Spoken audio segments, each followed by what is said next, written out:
Hello and welcome. It's Thursday again, and of course I'm in my kitchen ready to cook another fabulous recipe from my Simply Too Good to Be True cookbook series. We're going into this fabulous book today, and I'm going into the seafood section, and it's going to be this wonderful recipe here. It's that good it gets a front page, and it's the almond crusted fish. Now, it's a fabulous recipe, but if you're not a fish person, don't worry. I'm going to tell you how you can do it with chicken or pork as we go along. So this is such an easy recipe, I can't begin to tell you. Basically, all you have to do is melt some margarine, grate some lemon and get some juice and just chuck it all together. It's because this year is all about quick and easy. We've got better things to be doing than spending hours in the kitchen.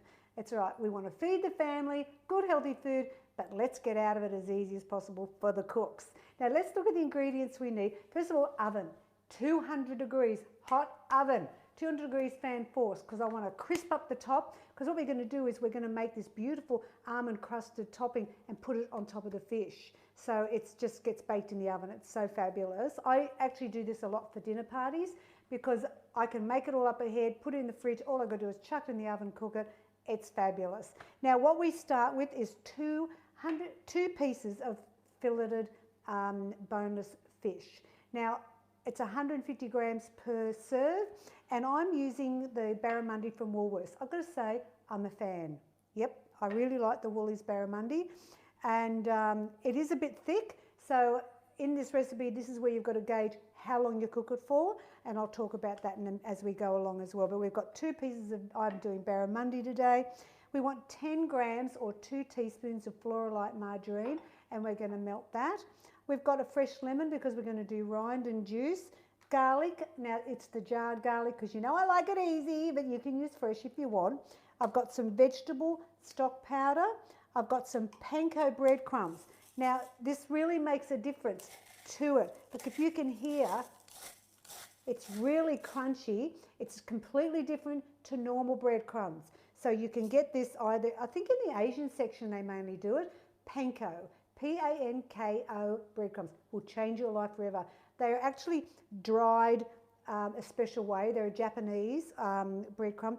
So they don't really absorb the fat into them, but they just stay crunchy. Love them. We're also going to put in some almonds, of course. Hello, almond crusted fish. And I've got the flakes. So that's what that flake is. And they're going in, that's 20 grams. I've got some dill because why not, it's fish. And I'm putting half a teaspoon of that in. Now it's a dried dill. If you're not a fan of dill, because I think you're either in or out with dill, you could replace it with any other herb you like. You know, I mean, I think it'd be nice with Italian herbs, oregano, basil, you know, those type of ones. So but I'm using dill because I like it. It's a nice subtle, it's not very strong in this recipe. And I've got a bit of pepper and of course cooking spray. So what I might do is I'll start with the melting the margarine. I always put this on top because I hate to have to clean my microwave when I don't have to. I'm going to put it on a low temperature, take it down to 7. And Dunsky. All right, so my fish is looking fabulous and fresh. I'm going to do my lemon next, and I think I'll grate it first. I always tend to grate it before I juice it because I think it makes it easier. Okay, so we want, and I'm really not loving this lemon because it's got a shiny skin to it. If you can avoid them for grating, it'd be a really good idea. You want the more drier skin, more coarser skin, because look at this, I'm going to be here forever, people. Have I got another grater, Bill? It might be better. Oh, I'm getting there. Just putting a bit of elbow grease into it. Just talk amongst yourself. I mean, don't you love when we do it live like this? How am I going? I want a teaspoon. Oh my gosh. Now, let me try. In the cupboard behind me, I've got another one. Oh yeah. Let me try this old favourite. See if this makes any difference. Oh, hello. Now we're talking. Do you know why I don't tend to go and use this one? Because I tend to grate my knuckles with it as well. So there's a lesson. Make sure you've got a sharp grater with the shiny skin. We have our own lemon tree, but we haven't had any lemons yet, so let me just see how we're going. I want a teaspoon. Okay, let's keep going here.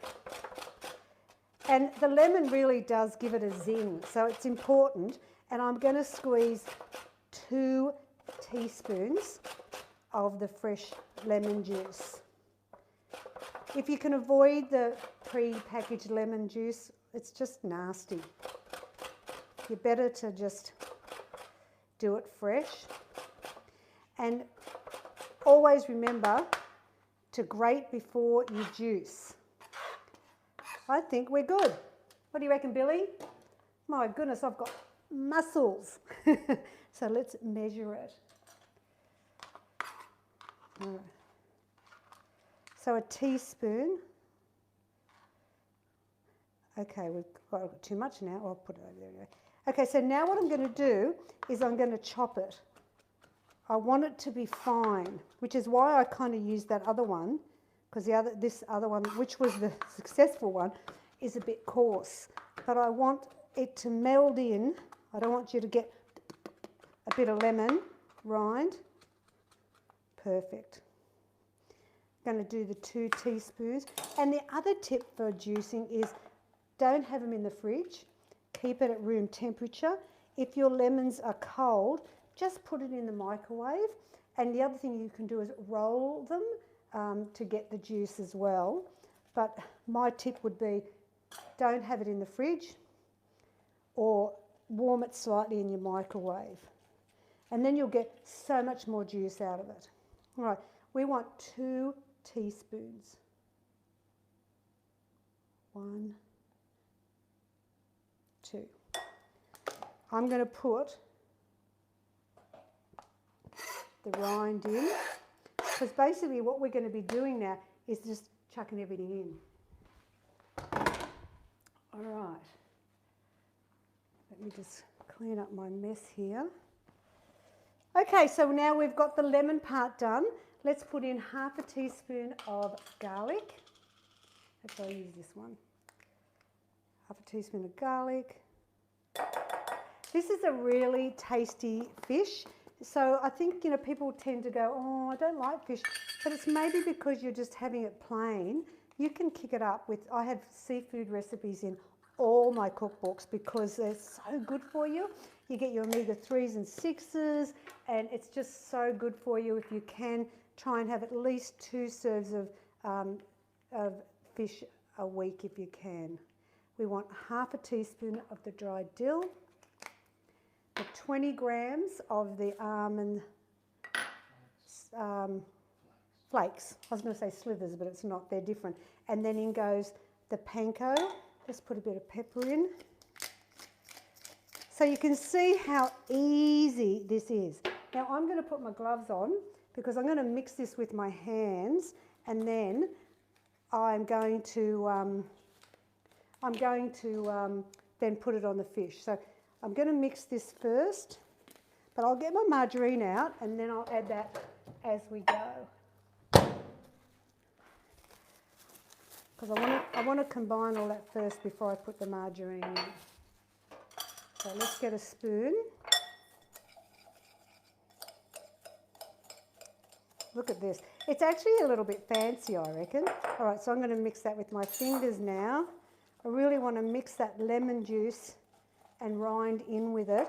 And now we're going to put in, I'll just get a scraper, the margarine. There we go.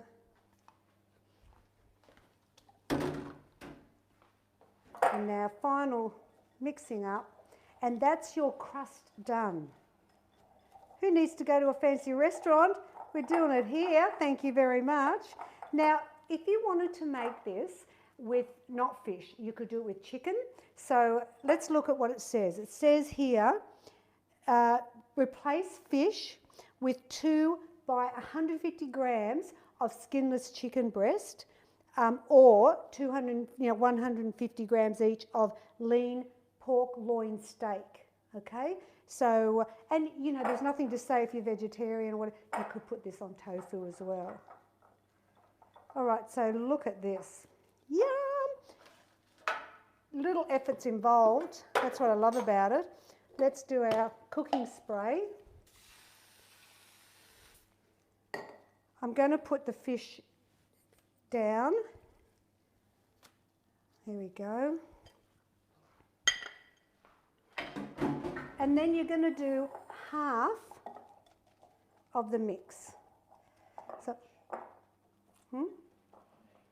So I'm going to look at it and just sort of maybe divide it so I try and get it as even as I can. And each, like you'll get the 2, you put it onto the fish. I don't think you can get a recipe more easier than this, but it has the wow factor. And that's what I like about it. People will just go, wow, you've got a crust on your fish? Now, what we're going to do is just spread it around. You pat it down. It tells you about this in the recipe book. So you're spreading it so it's covering the fish. And this is going to bake in, remember the oven is preheated at 200, I'm sorry, 200 degrees. Thank you, Bill, he just reminded me. No, 200. I don't even know my own recipe. What's wrong with me? How's that? I think it looks a bit fabulous. You could swap the nut too. Macadamia would be really nice with this. And now all I have to do is spray the top and it goes in the oven. Okay.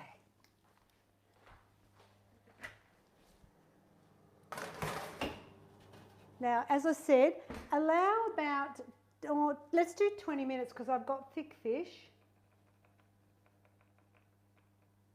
If it was thin fish, you might want to check it at 15 minutes, but the way you can check if it's cooked, because it'll obviously you want it to be a bit golden brown on the top, but get a knife and go into the middle of the fillet of the fish and just open it up a little bit, and if it's pink, it's not cooked. If it's white, it's cooked. So, because you don't want to be serving up raw fish. So, or just even thinking, you know, if it feels hot when you go in, that also means the heat's got to it, so it's probably cooked. But do check it if you're not sure. And as I will be checking this one because it's quite thick, the barramundi. All right, well, I'm going to tidy up here. Gosh, that was quick and easy. I love it. And we'll talk about what you're going to win this week. Fabulous. I'll see you soon. Okay, our fish is done. I landed up giving it an extra 5 minutes because it was quite thick. So it was in actually for 25 minutes. And it looks perfect. Oh yes. See, why wouldn't you want to make this for yourself? Don't keep it for a dinner party. Look at that. Amazing. See how it's gone all beautiful and crusty on the top? Look, I've done a salad because we are going to have this as a late lunch today. And I mean, you can see it's not too cold up here on the Sunshine Coast. But I mean, obviously, if you're in a colder location, you may want to do vegetables and maybe some new potatoes with it. But we're looking at salad. Oh, which one? All right, I'll go with this one. There we go. Oh, yes. There's my lunch. Thank you very much. Simply Too Good to Be True book. What is it? More Cooking for One or Two. I can actually smell the lemon, which is just beautiful. So that's that recipe there. And I mean, look, you know, asparagus is really nice underneath if you want to make a fancy smancy if you're doing a dinner party. It's just so quick and easy, but it's got the wow fabulous factor. Now, if you want to win, you can be a winner this week. Yes, you can. This is what you'll get. the more cooking for too, so you can make this recipe. But I'm adding a bonus in because it's only the one book, and I'm being so generous this year. And we had such a good response when I was giving these away the other week. Let's do it again. So you're going to also get one of each of the flavoured shakes. So you're going to get a creamy vanilla, an iced coffee, a wicker chocolate, and a dairy-free vanilla. So if you don't like one of them, then give it to someone else in the family to enjoy. But I want you to try them, and I'd really love your feedback. So that's what winners are getting, the book and the sachets. Now you can buy these sachets singly, which is a great idea if you want to just try the flavours before you buy a box of 14. So there's that prize. How do you win it? You go like, share, and then in the comments, hashtag Simply Too Good. That's right, Simply Too Good. If you do that, then you might be the winner this week. I mean, please, my lunch is done and dusted. Then who knew weight loss could be so fabulously healthy? Now, next week's show is going to be amazing. It's a really good, hearty meal for these cold nights, because it does get cold here overnight, even though it's good in the day.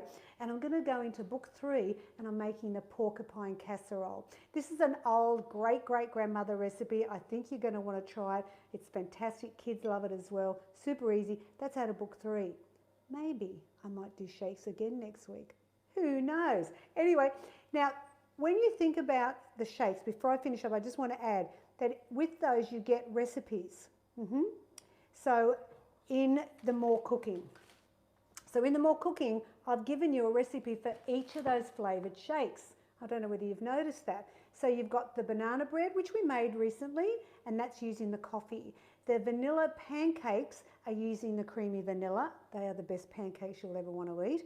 Then there's the upside down dairy-free vanilla berry pudding. That's out of the dairy-free.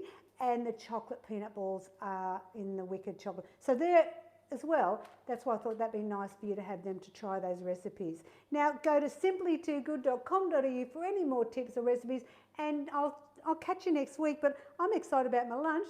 What are you having for lunch? Or have you had it already? Anyway, take care. I'll see you next Thursday. Bye.